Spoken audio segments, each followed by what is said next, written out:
नमस्कार, मी मंदार फणसे. बेधडकमध्ये तुमचं स्वागत. बेधडकमध्ये आज आपण चर्चा करणार आहोत शेतकऱ्यांच्या कर्जमाफीच्या संदर्भात. कारण उत्तर प्रदेशचे मुख्यमंत्री योगी आदित्यनाथ यांनी मंत्रिमंडळाच्या पहिल्याच बैठकीत शेतकरी कर्जमाफीचा धडाकेबाज निर्णय घेतलेला आहे.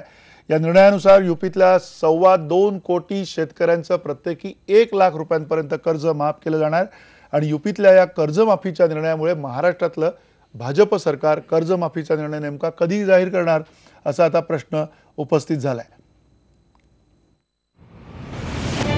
योगी आदित्यनाथ यांनी उत्तर प्रदेश सरकारची सूत्र हाती घेताच कर्जमाफीचा पहिलाच धडाकेबाज निर्णय घेतलाय. कॅबिनेटच्या पहिल्याच बैठकीत त्यांनी निवडणुकीत आश्वासन दिल्याप्रमाणे कर्जमाफीचा निर्णय जाहीर केलाय. उत्तर प्रदेशातल्या 2.15 कोटी शेतकऱ्यांचं प्रत्येकी 1 लाखापर्यंतचं कर्ज माफ केलं जाणार आहे. त्यासाठी 36,000 कोटींची तरतूद उत्तर प्रदेश सरकारतर्फे केली जाणार आहे. योगी आदित्यनाथ यांच्या या निर्णयाचं सर्वत्र कौतुक होत आहे. पण यूपीतल्या या कर्जमाफीच्या निमित्तानं महाराष्ट्रातल्या कर्जमाफीचा मुद्दा पुन्हा चर्चेला आलाय. भाजप सरकार यूपीत कर्जमाफी करू शकत असेल तर मग महाराष्ट्रात कधी, असा खडा सवाल विरोधकांकडून आतापासूनच विचारला जातोय.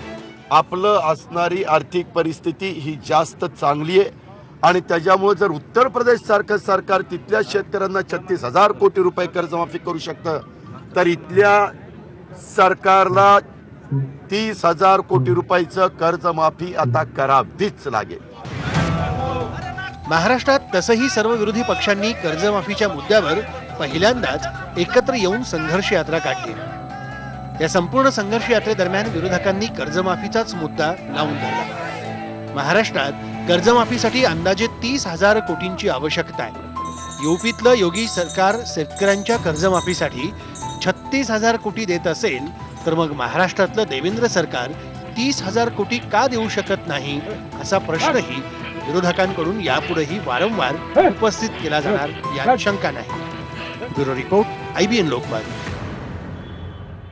अर्थात महत्त्वाचे प्रश्न उपस्थित झालेले आहेत. उत्तर प्रदेशामध्ये भाजप सरकारची कर्जमाफी जाहीर झाली असल्यामुळे महाराष्ट्रात आता ही कर्जमाफी कधी होणार, हा सगळ्यात महत्त्वाचा प्रश्न आज आपण उपस्थित करतोय. संघर्ष यात्रेच्या निमित्तानं एकत्र आलेले विरोधक कर्जमाफीसाठी सरकारवर दबाव वाढवणार का, हा सुद्धा तितकाच महत्त्वाचा प्रश्न आहे. आणि उत्तर प्रदेशच्या धर्तीवरती महाराष्ट्रातही 1 लाख रुपयांपर्यंतची कर्जमाफी देणं सरकारला शक्य आहे का, हे सुद्धा आपल्याला तपासावं लागणार आहे. आणि अर्थात त्यासाठी मान्यवर आहेत आपल्यासोबत, तज्ज्ञ आहेत या सगळ्या विषयातले. आपल्यासोबत शेतकरी नेते आहेत विजय जावंदिया नागपूर स्टुडिओमधनं. आपल्यासोबत राजू शेट्टी आहेत जे अध्यक्ष आहेत स्वाभिमानी शेतकरी संघटना आणि खासदार आहेत. आपल्यासोबत अब्दुल सत्तार आहेत काँग्रेसचे मराठवाड्यातले आमदार. आपल्यासोबत आहेत अनिल कदम शिवसेनेचे निफाडचे आमदार आणि पाशा पटेल आपल्यासोबत आहेत भाजपचे नेते.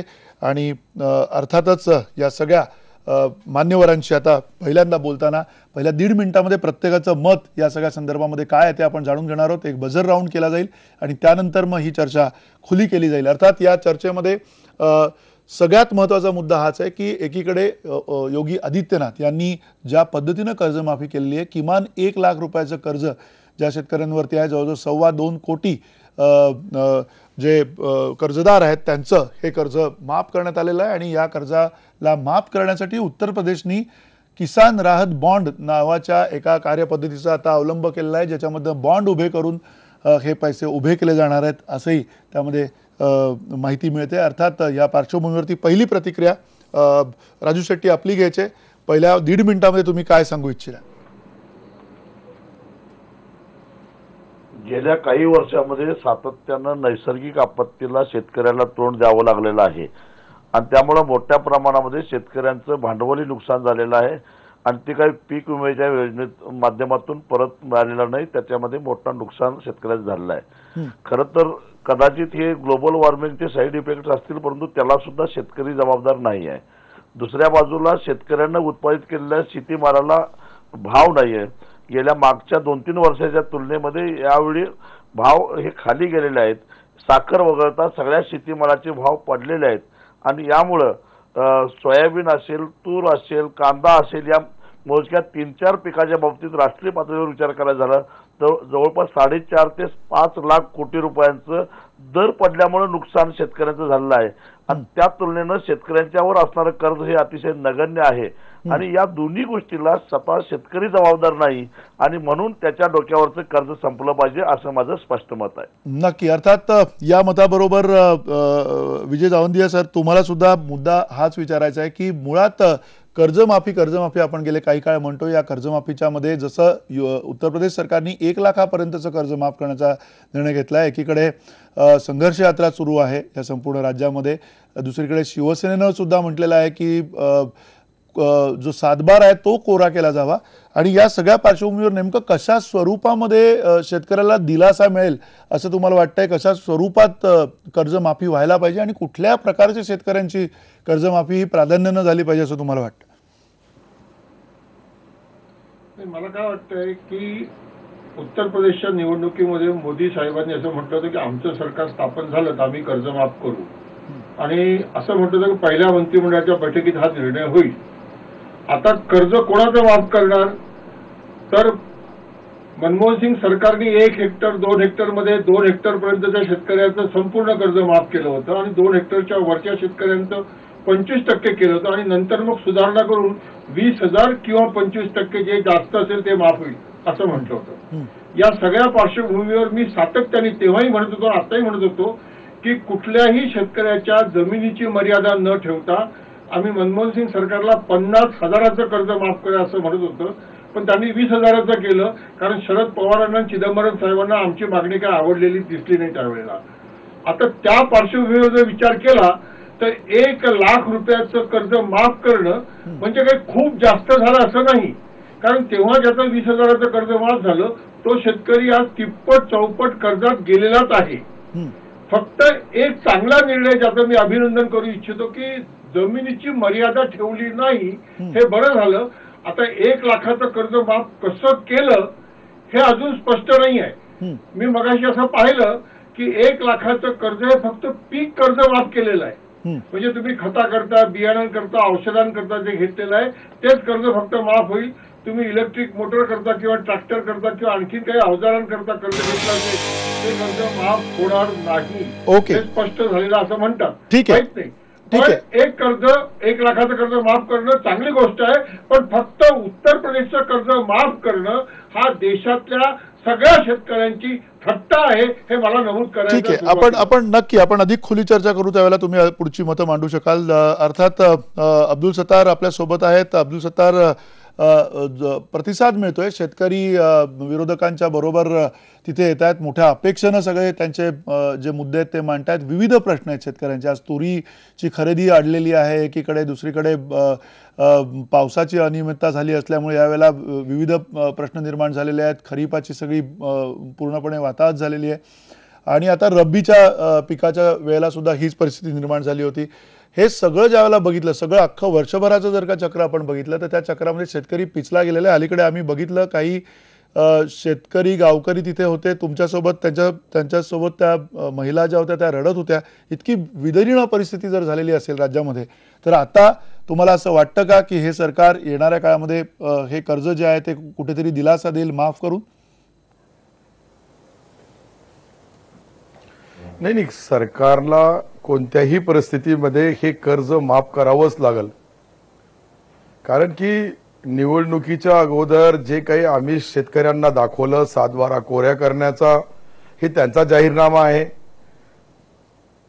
शेतकऱ्याची सध्याची जी परिस्थिती आहे ही लक्षात घेता कोणत्याही परिस्थितीमध्ये त्यांना हे उत्तर प्रदेशच्या लोकांनी सांगितलं, त्यांच्या सरकारने त्यावेळी जाहीरनामा, आमचा सरकार आला तर आम्ही पहिल्या कॅबिनेटमध्ये माफ करू. तशाच पद्धतीचा महाराष्ट्रामध्येही त्यांनी सरकार येण्याच्या अगोदर त्यांच्या जाहीरनाम्यामध्ये पहिला कॅबिनेटमध्ये कर्ज माफ करू अशा घोषणा, असे भाषणं केली. आणि आता त्यांच्या सरकार आल्यानंतर 2.5 वर्ष झालेलं आहे. या 2.5 वर्षामध्ये 9,000 शेतकऱ्यांनी महाराष्ट्रामध्ये आत्महत्या केल्या. सध्याची परिस्थिती कदाचित पाहिली तर रोज 2 आत्महत्या होत आहेत, 3 आत्महत्या आहे. आज मुख्यमंत्री महोदय विदर्भाच्या दौऱ्यावर होते, त्यांच्या 15 किलोमीटर दूरवर आत्महत्या झाली. त्या ठिकाणी 2 तास त्या शेतकऱ्याचा मृतदेह त्या झाडाला टांगलेला असतो, त्याला काढण्यासाठीही जी आत्महत्या शेतकऱ्यांनी काढली त्याला पोलीस त्या ठिकाणी उपलब्ध नव्हते 2 तास. म्हणजे याच्यावरून तुम्ही अंदाजा लावा. आम्ही औरंगाबादमध्ये ज्या शेतकऱ्याच्या भगिनी, ज्या विधवा भगिनींना बोलवलं, ते अक्षरशः त्यांच्या लहान लहान मुलाला घेऊन आल्यानंतर रडल्यानंतर आपल्या घरामध्ये तरी कमी आपल्याला काही दुःख झाला, वेदना होता, त्याच्यापेक्षाही जास्त भयानक वेदना त्या ठिकाणी पाहिल्या. आणि अशा या परिस्थितीमध्ये उत्तर प्रदेशला एक वेगळा न्याय, महाराष्ट्राला एक वेगळा न्याय, फक्त निवडणुकीपुरता घोषणा करायची. आपण अधिक खुली चर्चा करू त्यावेळेला बोलूया. तुमचं मत समजून घेऊया. अब्दुल सत्तार, मी तुमच्याकडे येतो पुन्हा एकदा. एक 1.5 मिनिटाचा पहिल्या याच्यामध्ये तुमचं मत जाणून घेतलेलं आहे. पहिलं अनिल कदम, मुद्दा हाच आहे की तुम्ही स्वतः सत्तेत आहात आणि सत्तेत असताना आता हा समोरचा मुद्दा आलेला आहे ज्या मुद्द्यावरून तुम्ही आक्रमक झाला होतात, खास करून जे अर्थसंकल्पीय अधिवेशन होतं त्याच्यामध्ये. या अर्थसंकल्पीय अधिवेशनाच्या नंतरच्या काळात आता पुन्हा हा एक मुद्दा आलाय. आज पुन्हा शिवसेनेनं म्हटलंय, कार्यकारी प्रमुख उद्धव ठाकरे यांनी सुद्धा म्हटलंय की 7-12 कोरे करा. तुमचं नेमकं यामधलं अधिकचं विवेचन काय?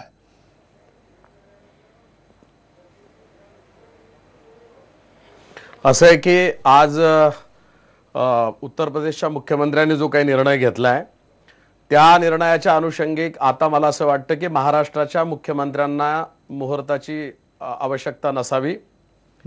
महाराष्ट्रातला शेतकरी ज्या पद्धतीने कष्ट करतोय त्याच्या संदर्भात मला असं वाटतं की या ठिकाणी सांगण्याची काही आवश्यकता नाही आहे. तूर, कांदा, ऊस, गहू आणि याचबरोबर भाजीपाला आणि फळबागा अत्यंत चांगलं उत्पन्न येऊन सुद्धा आज कुठेही परिस्थिती चांगली नाहीये, कुठल्याही शेतमालाला भाव नाहीये. आणि मग अशा परिस्थितीमध्ये ज्या पद्धतीचा संघर्ष गेली अनेक दिवस महाराष्ट्रामध्ये चालू आहे, सत्तेत असून आम्ही देखील करतो आहोत, विरोधी पक्ष त्यांच्या परीने करतायत, आणि देशाच्या पंतप्रधानांनी जे आश्वस्त केलं ते आश्वासन मला वाटतं की पहिल्याच कॅबिनेटच्या बैठकीमध्ये उत्तर प्रदेशच्या मुख्यमंत्र्यांनी त्या ठिकाणी पूर्ण केलं. आणि आता आमच्या नजरा उद्याचे पासून 3 दिवस राहिलेल्या अधिवेशनामध्ये माननीय मुख्यमंत्र्यांनी याबाबतचं कुठलंही मुहूर्त पाहण्याची आवश्यकता नाही आहे. सातत्यानं आत्महत्या चालू आहे. आजही 2 आत्महत्या, तुम्ही कालही सातारच्या 2 आत्महत्याच्या बाबत 2 सख्या भावांनी आत्महत्या केल्या. आणि अशा पद्धतीनं आपण आता किती या सगळ्याचा शेतकऱ्याचा अंत महाराष्ट्रातल्या अजिबात पाहण्याची आवश्यकता नाही. माननीय पक्षप्रमुखांनी देखील मुख्यमंत्र्यांचं उत्तर प्रदेशचं अभिनंदन केलेलं आहे. आमच्या मुख्यमंत्र्यांचं अभिनंदन करण्याची मला असं वाटतं की उद्याचा मुहूर्त त्यांनी करावा. शिवसेना याबाबत ठाम आहे. कालपर्यंत आम्ही लढत होतो. उद्या सभागृहामध्ये पुन्हा एकदा आम्ही या संदर्भातली आमची पक्षाची भूमिका त्या ठिकाणी मांडणार आणि कुठल्याही परिस्थितीमध्ये माननीय मुख्यमंत्र्यांनी याबाबतचा निर्णय अधिवेशनाच्या राहिलेल्या 3 दिवसापैकी उद्याची उद्या घ्यावा, अशा प्रकारची मागणी आमची आहे. ठीक आहे, तुमची ही विनंती आहे. त्या बरोबरीनं पाशा पटेल, काय वाटतंय तुम्हाला? तुमचं सरकार जे आहे ते या निर्णयाच्या पाठोपाठ आता पुन्हा महाराष्ट्रातल्या शेतकऱ्यांना दिलासा देईल किंवा नाही? आतापर्यंत 2 वेळेस शेतकऱ्याची कर्जमाफी झाली आहे. एकदा VP सिंग साहेबाच्या पंतप्रधान असताना आणि मनमोहन सिंग साहेब पंतप्रधान असताना. परंतु आता जी उत्तर प्रदेशची कर्जमाफी झालेली आहे त्याच्यामध्ये 4 महत्त्वाच्या गोष्टी आपल्याला बघायला मिळतात. पहिली गोष्ट अशी आहे की उत्तर प्रदेशमध्ये 80 लाख मेट्रिक टन गहू खरेदी करून, म्हणजे कर्जमाफी तर 1 लाख रुपयाची केली, त्याच्याबरोबर जर 4 घोषणा त्यांनी जे केलेल्या आहेत की उत्तर प्रदेशमध्ये आता गहू खरेदी होईल 80 लाख मेट्रिक टन. दुसरं, तिथं बटाट्याचं मोठं पीक आहे, तर 3 माणसाची कमिटी तयार करून त्यांनी बटाटा खरेदीच्या संदर्भामध्ये जे अडचणी ते सोडवण्याचा साठी एक कमिटी तयार केली आहे. तिसरं म्हणजे आपल्याकडे विदर्भ आणि मराठवाडा जसा प्रदेश आहे तसं तिथं बुंदेलखंड हा प्रदेश आहे. तर बुंदेलखंड हा कोरडू प्रदेश आहे, तर त्याच्या विकासासाठी एक वेगळं बोर्ड त्यांनी तयार केलेलं आहे. आणि 24 तास शेतकऱ्यांना वीज देऊत अशी घोषणा त्यांनी केलेली आहे.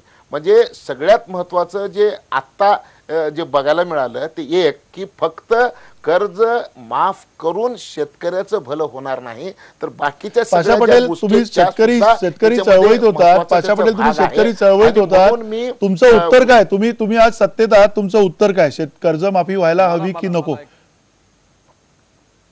कर्जमाफी व्हायला पाहिजे ही सूर्यप्रकाश इतकं सत्य आहे. हो साहेब, मी काय म्हणलो ऐकून घ्या. कर्ज माफ तर झालंच पाहिजे, परंतु कर्ज माफ म्हणजे उत्तर प्रदेशच्या सरकारने कर्ज माफ करत असताना तिथल्या 4 गोष्टी सोबत जे जाहीर केलेले आहेत त्याचंही अभिनंदन करणं गरजेचं आहे. ठीक आहे, म्हणजे मला सांगायचं असं आहे. ठीक आहे, आपण अधिक चर्चा खोली करूया. तुम्ही म्हणताय की त्यांचं अभिनंदन केलं पाहिजे, कर्जमाफी सुद्धा झाली पाहिजे, किमान तुमचं हे मत आहे. आणि या मताच्या अनुषंगाने अधिक काय गोष्टी करायला पाहिजेत तुमच्या सरकारकडनं त्याही तुम्ही पुढच्या खुल्या चर्चेमध्ये सांगू शकाल. पण पुन्हा जो मुद्दा उपस्थित होतो तो म्हणजे किसान राहत बॉन्डचा, ज्याच्यामध्ये खास करून राजू शेट्टी तुम्हाला हा प्रश्न विचारायचा आहे की अलीकडच्या काळामध्ये हे सातत्यानं म्हटलं गेलं आहे की एकीकडे कर्जमाफी दिली तर त्याचा फायदा बँकांना होणार आहे असं म्हटलं गेलं. त्याच्यानंतर कर्जमाफी होऊन उपयोग होत नाही कारण त्याच्यानंतर पुन्हा आणखीन काही प्रश्न शिल्लक आहेत. शेतमालाला हमीभाव हा प्रश्न शिल्लक आहे. आणि हे सगळं होत असताना आता जसं पाशा पटेल म्हणाले की अधिक काही गोष्टी करणं गरजेचं आहे. तुम्हाला असं वाटतं का की कर्जमाफी हीच पहिली प्राथमिकता आणि तिच्यावरती पहिल्यांदा निर्णय घेतला जावा आणि त्यानंतर पुढे जाता येईल? एक लक्षात घ्या, कर्जमाफी केल्यानंतर शेतकऱ्यांचे सगळे प्रश्न सुटतील या भ्रमात कुठलाही शेतकरी नेता नाही किंवा शेतकरी सुद्धा नाहीत. मुळामध्ये कर्ज का झालं तर त्यानं खर्च केलेल्या रकमेपेक्षा त्याला प्रत्यक्षामध्ये उत्पन्न कमी मिळालं आणि म्हणून त्याला कर्ज परत करता आलं नाही हे त्याचं खरं कारण आहे. त्याला उत्पन्न कमी का मिळालं तर सरकारच्या वेगवेगळ्या धोरणामुळे शेतीमालाचे भाव पाडण्याच्या धोरणामुळे त्याला प्रत्यक्षामध्ये खर्चापेक्षा उत्पन्न कमी मिळालं. त्यामुळे प्रत्यक्ष अप्रत्यक्षरित्या त्याच्या डोक्यावर जे काही कर्ज पडलेलं आहे त्याला सरकारचं धोरण आणि सरकार जबाबदार आहे आणि म्हणून त्याला पूर्वस्थळावर आणायचं असेल तर पहिल्यांदा त्याच्या डोक्यावरचं जे काही कर्ज लादलं गेलं आहे ते संपलं पाहिजे असं माझं मत आहे. दुसरी गोष्ट, कर्ज संपवणं म्हणजे याचा अर्थ त्याचे प्रश्न संपवणे असं नाही तर एखादा अत्यवस्थ रुग्णाला दवाखान्यामध्ये नेल्यानंतर पहिल्यांदा सलाईन लावून त्याला इतर उपचार करण्यासाठी जसं तयार केलं जातं तसे ही प्राथमिक अवस्था आहे आणि त्याच्यानंतर त्यानं उत्पादित केलेल्या शेतीमालाला योग्य बाजारपेठ मिळवून देणं, त्याचा उत्पादन खर्च कमी करण्यासाठी त्याला योग्य त्या पायाभूत सुविधा पुरवणं, त्याला तंत्रज्ञान पुरवणं आणि एकूणच शेती व्यवसायामध्ये स्थिरतावर होण्यासाठी ज्या काय आवश्यक गोष्टी आहेत त्या करणं हा पुढचा टप्पा आहे. परंतु हे सगळं करायचं असेल तर ते त्यावेळी करता येईल जर तो जिवंत राहिला तर.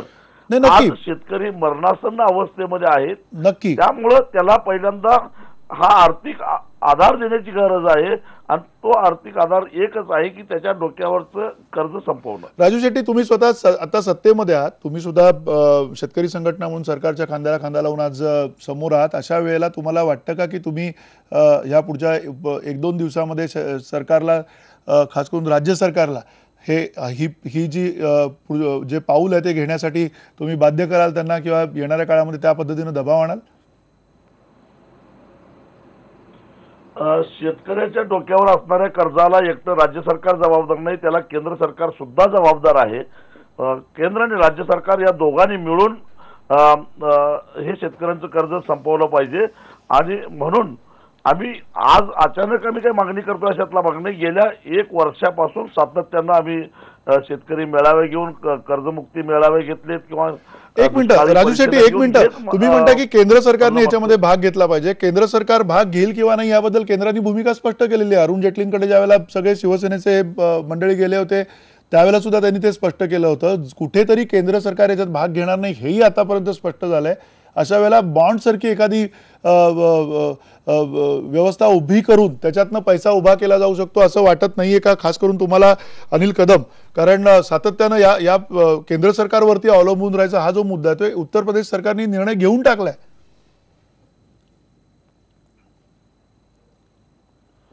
मुळामध्ये राजू शेट्टी आपल्याकडे येतो. अनिल कदम यांना प्रश्न विचारला. अनिल कदम, आपण पाहिली तर 1,25,00,000 शेतकरी जवळपास महाराष्ट्रामध्ये आहेत आणि जवळपास 60% शेतकरी हे जवळ 1,00,000 कर्जाच्या आतील म्हणजे कर्जदार शेतकरी आहे. मी एक सांगतो की जेव्हा कधी आज दुपारी देखील मद्रास हायकोर्टानं तामिळनाडूच्या बाबतचा आज दुपारचा निकाल आहे आणि या संदर्भामध्ये कोऑपरेटिव्हचं जेवढं काही लोन तामिळनाडूच्या शेतकऱ्यांच्या वरती आहेत त्याबाबतचा निर्णय आज दुपारी मद्रास हायकोर्टानं तामिळनाडूला दिला. गेली 23 दिवस तिथले शेतकरी जंतर मंतरवरती दिल्लीला उपोषणाला बसलेत. मला असं वाटतं की या तांत्रिक बाबीच्या मसुद्यात जाण्यापेक्षा जसं शेट्टी म्हणाले त्या पद्धतीने आज पहिल्यांदा शेतकऱ्याला खऱ्या अर्थानं त्याचा 7/12 कोरा करा. एकतर स्वामीनाथन आयोग लागू केला तर सगळ्या शिफारसी त्या जर लागू केला तर मला वाटतं की ह्या सगळ्या गोष्टीची आवश्यकता नाही आहे. शेतकऱ्याच्या अपेक्षा रास्त आहे की त्याच्या शेतमालाला आधारभूत किंमत देण्याच्या बाबत अनेक वर्षाच्या चर्चा अनेक शेतकरी नेते करतायत. ज्या शिफारशी त्या स्वामीनाथन आयोगाच्या त्या लागू करा. बाटाची चप्पल विकायची त्याचा कुठं भाव ठरवला जातो का? थम्सअप विकायचंय त्याचा काय भाव कोणाला ठरवता येतो का? रेड बुल विकतात त्याचं कुठं विकतात का? मग शेतकऱ्याचाच माल फक्त विकताना त्याला बिचाराला कुणाचा आधार नाही, कष्ट करतो, पिकवतो आणि एवढ्या सगळ्या प्रवासापासून पेरणीपासून विक्रीपर्यंत जर त्याच्या एकूण खर्चाच्या 50% रक्कम त्याच्या हातात आज येत नाही आणि अशी परिस्थिती असताना मला असं वाटतं की ह्या सगळ्या बाबींच्या विषयावरती नंतर बोलावं.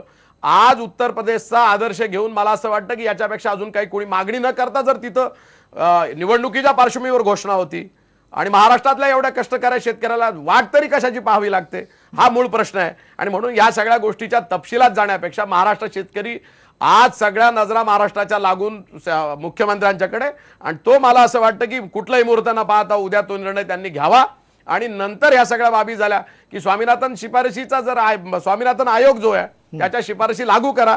शेतकऱ्याच्या एकूण उत्पन्नाला त्याच्या नक्की आपण या सगळ्या मुद्द्यांकडे येऊया. अनिल कदम, या सगळ्या मुद्द्यांकडे येऊयात. आपण एक छोटासा ब्रेक घेऊया. ब्रेक नंतर आपण अब्दुल सत्तार यांच्याकडे जाऊयात. अब्दुल सत्तार यांना प्रश्न नेमका हाच विचारायचा आहे की संघर्ष यात्रेच्या निमित्तानं एकत्र आलेले जे विरोधक आहेत ते कर्जमाफीसाठी सरकारवर दबाव कसा वाढवणार? कारण अजित पवार यांनी सुद्धा 2 दिवसाची मुदत दिलेली आहे. शरद पवार यांनी सुद्धा सांगितलेलं आहे की सरकारचं जगणं हराम करा, पण नेमकं करायचं काय या मुद्द्यावरती विरोधकांच्या मनात काय आहे ते आपण विचारणार आहोत छोट्याशा ब्रेकनंतर.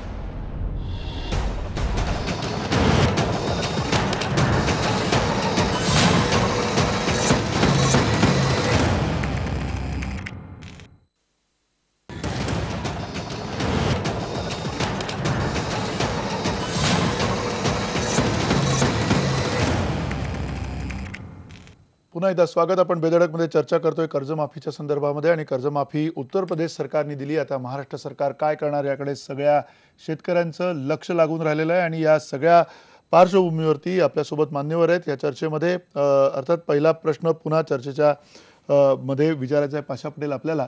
तुम्ही मगाशी म्हणालात की गहू खरेदी केंद्र 5000च्या वरती उत्तर प्रदेशमध्ये सुरू केले आहेत.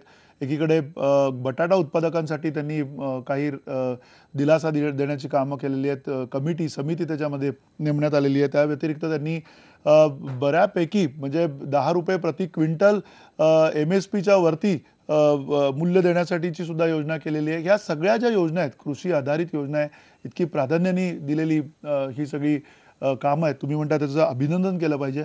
आपल्याकडे हे जे प्रश्न आहेत, आपल्याकडे तुरीचा प्रश्न गेल्या पंधरवड्यामध्ये इतका भेसूर होऊन उभा राहिलेला आपल्यासमोर आहे, पण हे तिथे जाऊन जागेवरती काही करताना कोणी दिसत नाहीये.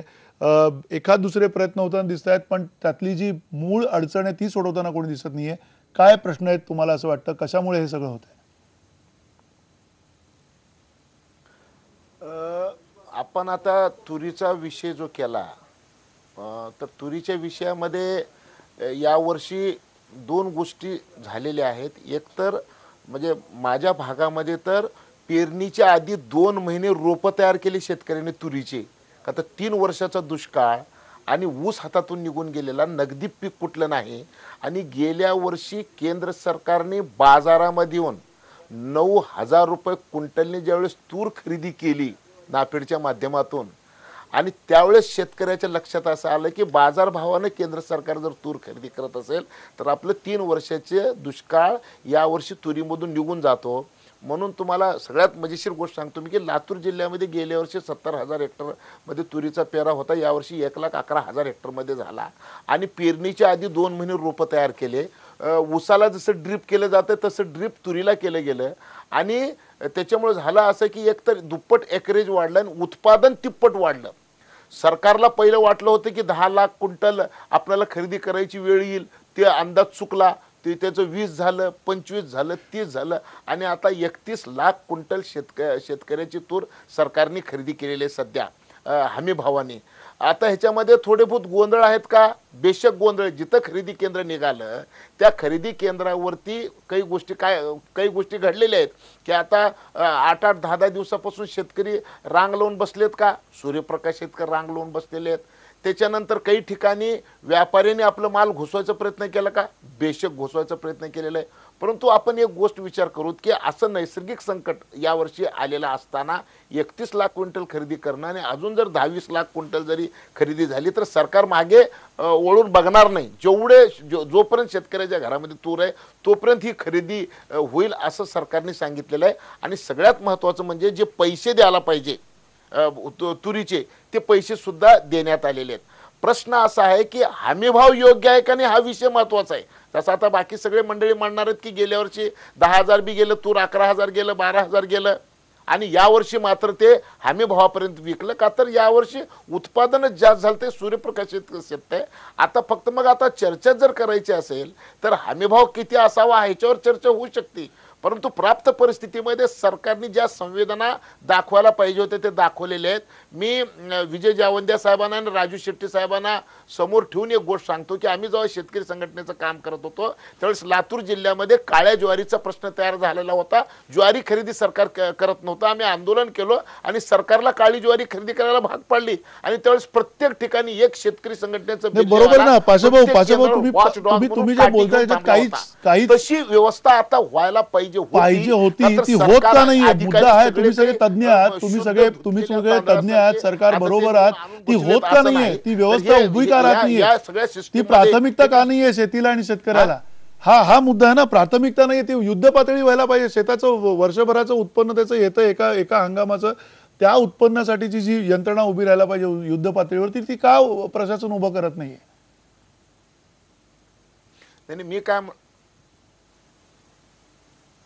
मी काय म्हणलं की जो अंदाज होता ना तुरीच्या बाबतीमध्ये ठीक आहे अंदाज तुमचं म्हणणं आहे की अंदाज चुकला. अधिकची तूर उत्पादित झाली पण विजय जावंदिया या सगळ्या पार्श्वभूमीवर पुन्हा आयात निर्यात धोरणाची संदर्भातले सगळे प्रश्न निर्माण होतात. आयात अजून तूर करण्याचा मुद्दा उपस्थित होतो. हे सगळं जे आहे हे कधी बदलणार आहे चित्र आपण कधीतरी डोळसपणे सगळं बघणार आहोत का.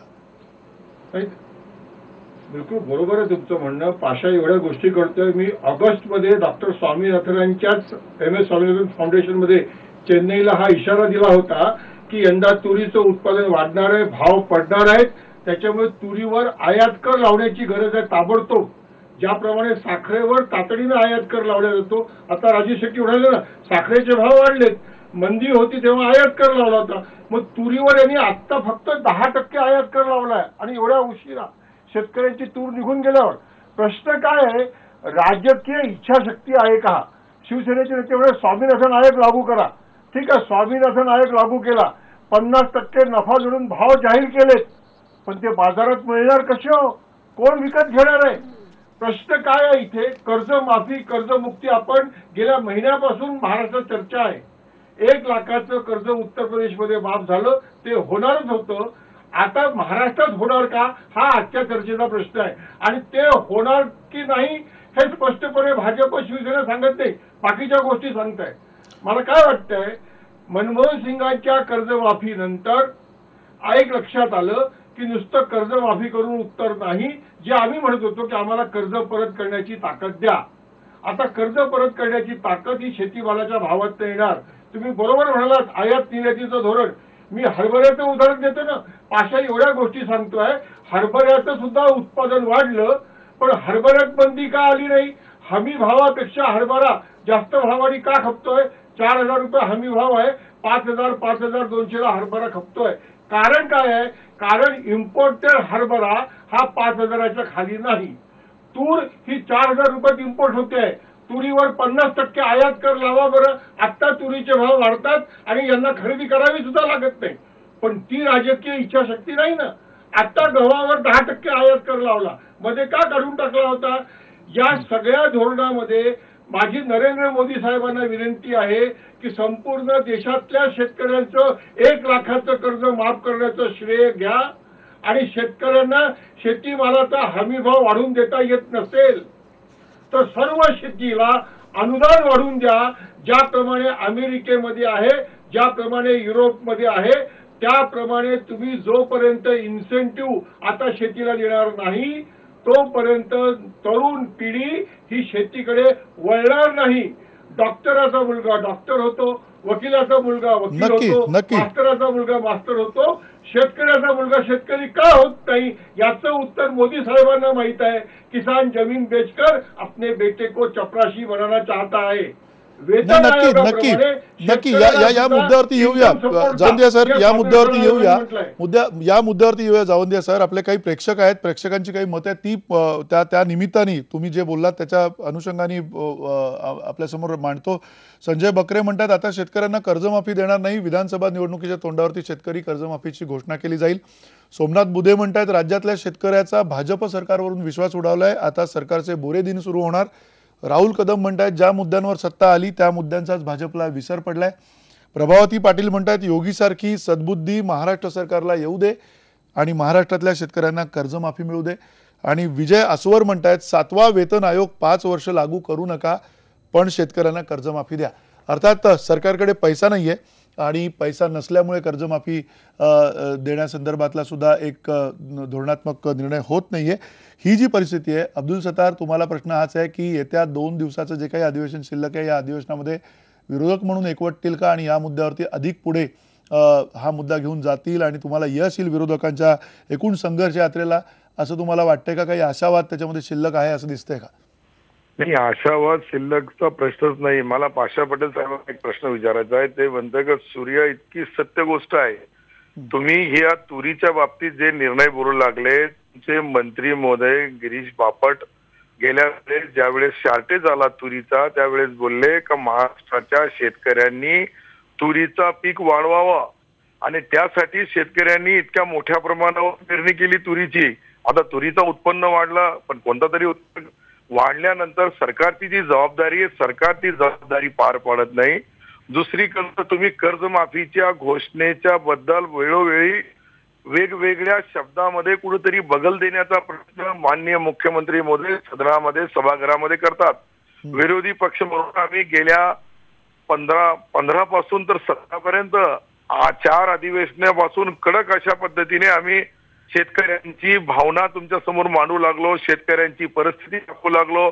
शेतकरी आत्महत्या करतोय, त्याच्या मुलाबाळाचा प्रश्न, त्यांचा पूर्ण जे काही आजची जी परिस्थिती इतकी भयानक झाली की याच्या अगोदर कधीही महाराष्ट्राची इतकी परिस्थिती भयानक झाली नाही शेतकऱ्याची. अशा या परिस्थितीमध्ये तुमच्या सरकारने ताबडतोब हा 2 दिवसात निर्णय नाही घेतला तर आमचे विरोधी पक्ष सर्व एकत्रित येतील आणि एक दिवस असा येईल का हे अधिवेशन संपताच उद्धव ठाकरे साहेब काय निर्णय घेतील हे तुम्हाला माहित पडेल आणि तुमच्या सरकारला घरी जावं लागेल आणि नवीन सरकारला ताबडतोब तुमच्या योगी सरकार निर्णय घेण्याची परिस्थिती निर्माण होईल. आधी तर सरकारला एकच विनंती आहे का आमचा 2ऱ्या टप्प्याची संघर्ष यात्रा आता चालू होणार आहे. बुलढाणा जिल्ह्यातून जिजाऊ माताच्या गावेपासून आणि तिथून चालू झाली का हे जे संघर्ष यात्रा आज तुम्हाला ज्या परिस्थितीमध्ये इतक्या उन्हामध्ये आज ज्या पद्धतीने शेतकरी तुमच्याकडे मागणी करू लागले तर काही भीकनी मागू लागले. त्यांना जे आश्वासन दिलं बरोबर आहे, शेतकऱ्यांचा तो हक्क आहे, त्या बरोबरीनं करू लागलं हे सरकार. नाही बरोबर आहे. या बरोबरीनं जो मुद्दा अनिल कदम तुम्हाला विचारायचा आहे, तुम्ही सत्तेत आहात आता, तुमच्यावरती फार मोठा विश्वास आहे असं दिसतंय. काँग्रेसचा सुद्धा अब्दुल सत्तार यांनी तुमच्यावरती थोडासा विश्वास दाखवलेला आहे, तुम्ही काहीतरी कराल असं त्यांचं म्हणणं आहे. पण तरी सुद्धा तुमची काय भूमिका असणार आहे उद्या या 1-2 दिवसामध्ये उरलेल्या अधिवेशनाच्या मध्ये? शिवसेनेची नेमकी काय भूमिका असणार आहे? नाही, मी शिवसेनेची भूमिका यापूर्वी अनेक वेळा सांगितली. मला असं वाटतं की त्याच्याबद्दल आता तपशिलात बोलण्यात अर्थ नाही. अब्दुल सत्तार साहेब जरी बोलले असतील, माननीय पक्षप्रमुख त्यांचा निर्णय घ्यायला समर्थ आहेत. त्यांच्या निर्णयाशी नाही, आम्ही हीच मागणी करतोय. माननीय तत्कालीन पंतप्रधान मनमोहन सिंग साहेबांनी घेतलंय, VP सिंग साहेबांनी त्यांच्या काळात निर्णय घेतलाय.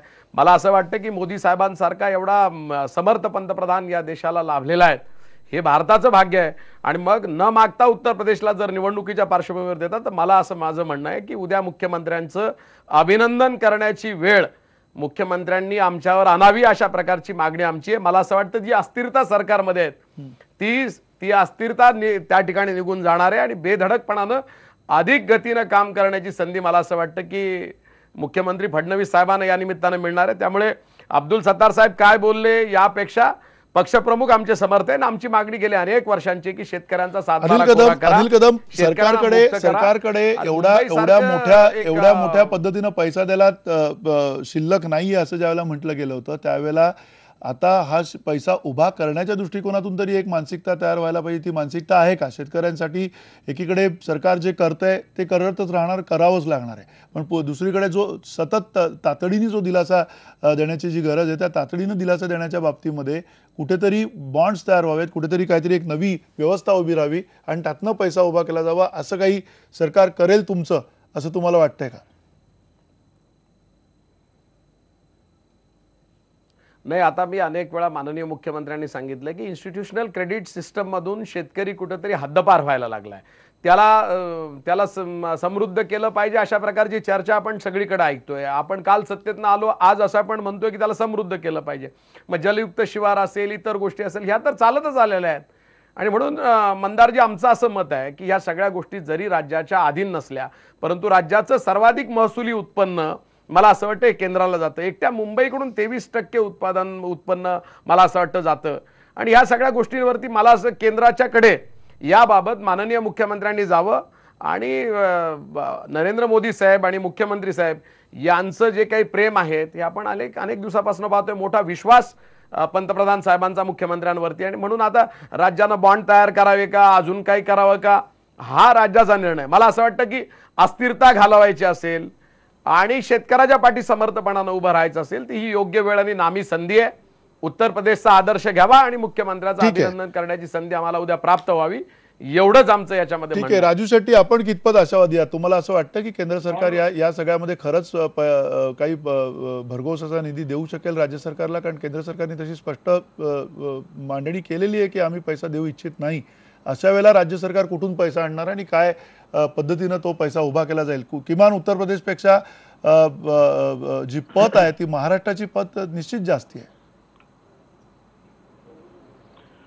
केंद्र सरकारला याच्यामध्ये भाग घ्यावाच लागेल, कारण केंद्र सरकार आपली जबाबदारी झटकू शकत नाही. शेतीमालाचे भाव पडण्याचं कारण सगळ्यात जास्त राज्य सरकारपेक्षा केंद्र सरकारच आहे आणि त्याचं धोरण आहे. त्यामुळे केंद्र सरकारला आपली जबाबदारी झटकता येणार नाही. उत्तर प्रदेश सरकारनं जरी निर्णय घेतलेला असला तरी सुद्धा उत्तर प्रदेश सरकारला सुद्धा त्यांना मदत करावी लागणार आहे. आणि एक लक्षात घ्या, स्वतः पंतप्रधानांनी उत्तर प्रदेशच्या निवडणुकीमध्ये हे आश्वासन दिलेलं होतं आणि हे आश्वासन देत असताना मला वाटतं की पंतप्रधानांना याची जाणीव होती की राज्य सरकार इतका मोठा निर्णय घेऊ शकत नाहीत, त्यांची तेवढी आर्थिक कुवत नाही, केंद्राला काही ना काही मदत करावी लागणार. आणि स्वतः ते 3 वर्षे पंतप्रधान पदावर आहेत म्हटल्यानंतर काय करावं लागणार हे त्यांच्या डोक्यात असणार. त्याशिवाय अशा प्रकारचं ते आश्वासन देऊ शकणार नाही. नाहीतर एकतर त्यांना शेतकऱ्यांना फसवायचं होतं त्यांच्या आणि म्हणून फसवण्यासाठी तसं वक्तव्य केलं असा त्याचा अर्थ काढावा लागेल. परंतु एकूण मला असं वाटतंय की पंतप्रधानांनी उत्तर प्रदेशच्या निवडणुकीमध्ये जे वक्तव्य केलेलं आहे त्या वक्तव्याचा आदर राखून केंद्र सरकारला याच्यामध्ये आता राज्य सरकार, मग ते महाराष्ट्र असेल, उत्तर प्रदेश असेल किंवा एखादा भाजप विरोधी सरकार असेल, या सरकारांना शेतकऱ्यांचं कर्ज संपवण्यासाठी मदत ही करावीच लागणार आहे आणि त्यापासून केंद्र सरकार आपली जबाबदारी झटकू शकत नाही. अर्थात या बरोबर ना केंद्र. हा बोला. नाही, हे जे बॉन्डचा जो तुम्ही उल्लेख सतत करता तो चर्चेला येत नाहीये. बॉन्ड उत्तर प्रदेश सरकार काढणार, पण उद्या त्या बॉन्डचे पैसे देताना केंद्राला त्यांना मदत करावीच लागणार आहे. मी तुम्हाला आठवण करून देतो, महाराष्ट्रात सुद्धा कृष्णा विकास खोरे सिंचन बॉन्ड काढले गेले होते, विदर्भ विकास खोरे सिंचन बॉन्ड काढले गेले होते आणि शेवटी हे बॉन्ड विदर्भाचा बॅकलॉग वाढवणारे ठरले, कारण कृष्णा विकासाचे पैसे हे महाराष्ट्राच्या बजेटमधून द्यावे लागले. आज बॉन्ड काढणार, मी ते आठवण करून देतो की मुनगंटीवार सत्तेवर आल्यानंतर अर्थमंत्री झाल्यानंतर म्हणायचे की महाराष्ट्रावर इतक्या लाख कोटीचं कर्ज आहे, आम्ही श्वेतपत्रिका काढणार, आणखीन 1,00,000-2 लाख कोटीचं कर्ज होईल ना महाराष्ट्रावर. पण उद्या केंद्र सरकारला ते पैसे भरून द्यावेच लागतील. आज सरळ घास न घेता असा आडवा घास उत्तर प्रदेशमध्ये घेतलेला आहे आणि नरेंद्र मोदी साहेबांची ही हुशारी आहे की आत्ताची वेळ मारून द्यायची आणि लोकसभेच्या निवडणुकीच्या वेळेला पुन्हा काहीतरी एक नवीन खेळ खेळायचा.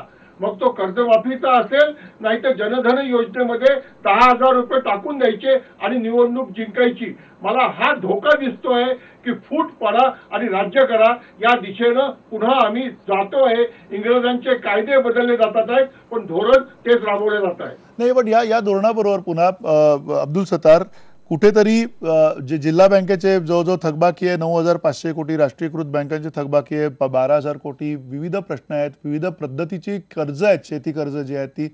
अशा वेळेला किमान तुमच्याकडे असा विरोधकांकडे काही मुद्दा आहे का की कुणाला नेमकं कर्जमाफी दिली पाहिजे? सगळ्या शेतकऱ्यांना कर्जमाफी दिली पाहिजे की काही ठराविक शेतकऱ्यांना ठराविक कर्ज स्वरूप जे आहे त्याच्यासाठी केवळ कर्जमाफी दिली पाहिजे? काय थोडक्यात म्हणणं आहे तुमचं? नाही, मला तर असं वाटतं की सर्व शेतकऱ्याला न्याय द्यावा लागल, त्यांना कर्जमाफी करावा लागल. कोणाला जास्त हे केलं तर 5 एकरच्या आतले जे आहे जे अल्पभूधारक शेतकरी आहे कमीत कमी त्यांचा विचार शेतकऱ्यांचा करायला पाहिजे. किंवा प्रत्येकी शेतकऱ्याला 1,00,000-2 लाख रुपये काय त्यांना द्यायचे, खरं म्हणजे त्यांना 15 लाख रुपये सर्व गरिबांना देऊ अशी घोषणा, असे भाषण या सरकारने केलं होतं, याची यांना आठवण होत नाही. आणि ह्या सर्व परिस्थिती काळा धन आहे, पिवळा धन आहे, हिरवा धन आहे, कोणता धन आहे तो धन आणावं जनतेला द्यावं. आणि जनता आज ज्या पद्धतीने ते सांगू लागले की आमच्याकडे पैसा नाहीये, एकीकडे 7वा वेतन आयोग लागू करतात, 21,000 कोटीचा ओझा उचलण्याची शक्ती आमच्या सरकारमध्ये असं अर्थमंत्री बोलतात. दुसरी तुम्ही पाहून घ्या ना, आपण एक नागपूर ते मुंबई रस्त्याची किंमत 30,000 कोटी रुपये. म्हणजे आपण एक या सरकारचे निर्णय पाहिले आणि घोषणा पाहिल्या तर हजारो कोटी रुपयाच्या घोषणा करतात, त्यामधून हे काही 33,000 कोटी का 30,000 कोटी रुपये काढणं किंवा ऍडजस्ट करणं किंवा या बजेट सत्रामध्ये त्याची प्रोव्हिजन करून 6 महिन्याने का होत नाही आम्ही देऊ, 3 महिन्याने का होत नाही आम्ही देऊ, याची घोषणा तरी सरकारने करायला पाहिजे. अंमलबजावणी व्हायला थोडाफार वेळ लागल, त्याच्यामध्ये कुठंच शंका नाही. परंतु या महाराष्ट्रामध्ये ज्या दररोज आत्महत्या होऊ लागल्या हे थांबवण्यासाठी एकमेव निर्णय सरकारने या 3 दिवसाच्या अधिवेशनाच्या कार्यक्रमामध्ये सन्माननीय मुख्यमंत्र्यांनी घोषणा करावी. पैसे कसे उत्पन्न हे करायचे, निर्माण करायचे, कुठून करायचे, कोणते बॉन्ड आणायचे, कोणाकडून घ्यायचे, अजून कर्ज घेण्याची आपली कॅपॅसिटी आहे. आपण 56,000 कोटी रुपये आताही घेऊ शकतो, इतकी आपली पत आहे या महाराष्ट्राची. आणि हे सर्व असल्यानंतर का घेत नाही मग? नक्की हा मूळ मुद्दा आहे. नक्की या सगळ्या चर्चेमध्ये एक महत्वाचा मुद्दा हाच आहे की उत्तर प्रदेश सरकारने घेतलेल्या या निर्णयामुळे कर्जमाफीच्या महाराष्ट्र सरकारवरती तितकाच मोठा दबाव निर्माण झालेला आहे. एकीकडे संघर्ष यात्रा विरोधकांनी नेटानं काढलेली आहे आणि या संघर्ष यात्रेच्या पार्श्वभूमीवरती पुन्हा आता अब्दुल सत्तार यांनी सिंदखेड राजापासून संघर्ष यात्रा दुसरी सुरू करू अशी सुद्धा घोषणा केलेली आहे. त्यामुळे अर्थात सरकारच्या समोरच्या अडचणी वाढतील, सरकारच्या समोर नाराजीचे नारे सुद्धा तितके जोरात लागतील आणि त्यामुळे लवकरात लवकर मुख्यमंत्री देवेंद्र फडणवीस या संदर्भात काहीतरी निर्णय घेतील, दिलासा देतील शेतकऱ्यांना आणि या सगळ्या चर्चेला पूर्णविराम देतील अशी अपेक्षा ठेवूयात. हल्ली आपण सगळेच जण जय जवान जितक्या ताकदीने म्हणतोय तितक्याच ताकदीने आपल्याला जय किसान म्हणण्याची वेळ आहे. तोपर्यंत इथेच थांबतो. धन्यवाद. नमस्कार.